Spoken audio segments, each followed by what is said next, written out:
Welcome back. You're watching Today. We are approaching the end of our panel discussion on youth as we approach the 28th anniversary of Freedom Day in South Africa. Mighty Jamie, your parting shots, all of these things that we have said, what is your parting shot ahead of Freedom Day? So I think my parting shot is thinking around some of the great African leaders who have made contributions of note. Thomas Sankara was 33 when he actually came into power. And he was actually one of the leaders in Africa who was able to roll out a series of programs. I think your question around, otherizing the youth is actually central to thinking about what we're talking about. Because as people get older and their children are in private schools and they're worried about university bills and all of these other things, they kind of lose the energy that is required and even the conviction and the belief that certain things are possible. That's why if you look at people who've established great companies, it's normally in late 20s and mid-30s. And what we have is this geriatric government, as you've described. And I think it is critical to think about what are we losing when we sideline people who are willing, talented, still visionary, and actually want to wake up every day to do this work and sleep late. So I think that, for me, is something that we need to think about as my parting shot. David Mohale, let me bring you in. Your parting shots? Firstly, I was part of the generation around 2010 that said youth unemployment is a ticking time bomb, and I do think that it has reached the stage of an abiding pandemic. We have got other pandemics we are dealing with, and I do think that youth unemployment and exclusion needs to be treated as an emergency, failing which this country will have a big future. Secondly, I happen to be in the space of higher education, and I do think that it is about time that from primary education up until post-matric education, we need to institutionalize entrepreneurship and make sure that all of us as a nation, we need to have conversations that make sure that the programs that we offer to our young people will respond to the question of youth unemployment. I do think that there are a lot of programs that we continue to offer as educational institutions, and quite frankly, and I'm speaking on my behalf, I do think that some of these programs are not responsive to what we need to be dealing with. So yes, I'm not selling my institution. We have begun to look into relevant interventions, and I honestly think that it is about time that we ensure that we offer responsive programs. Thank you. Ravi Naidoo, your take?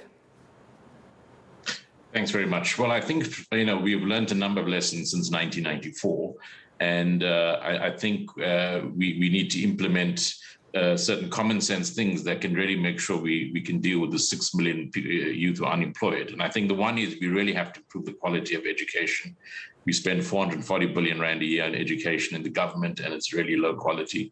We have to make it much easier for people to employ youth, because that's the most empowering thing, more than youth leagues, is to get a job in the private sector. And I think what we also have to do is look at for whatever programs can help youth get into jobs, such as Youth Employment Service or township economic development legislation that lets you, sort of localize jobs and other training, keeping people in training and so on. We have to just do those in the short term. But in the long term, we must get the long term, there's the economic growth and structural changes to absorb unemployed youth.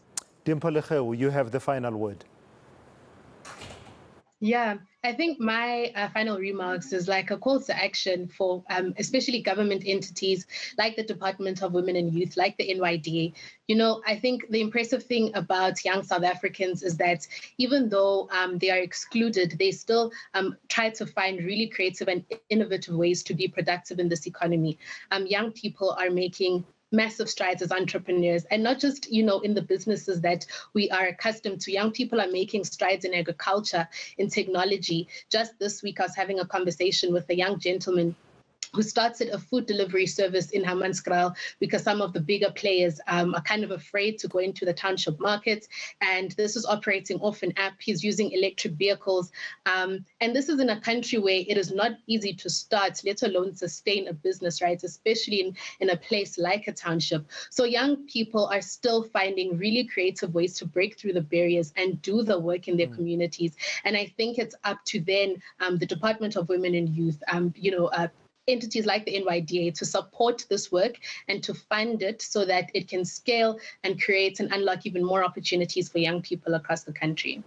Lady, gentlemen, thank you. I've got to thank you for your time and your insights here on Today. Hopefully, enough people are listening, and we'll start to see some of these great ideas that have been advanced, not only here, but over the years that have been advanced, that have become, as Ravi was saying, some of them have become common sense. We might start seeing those being implemented.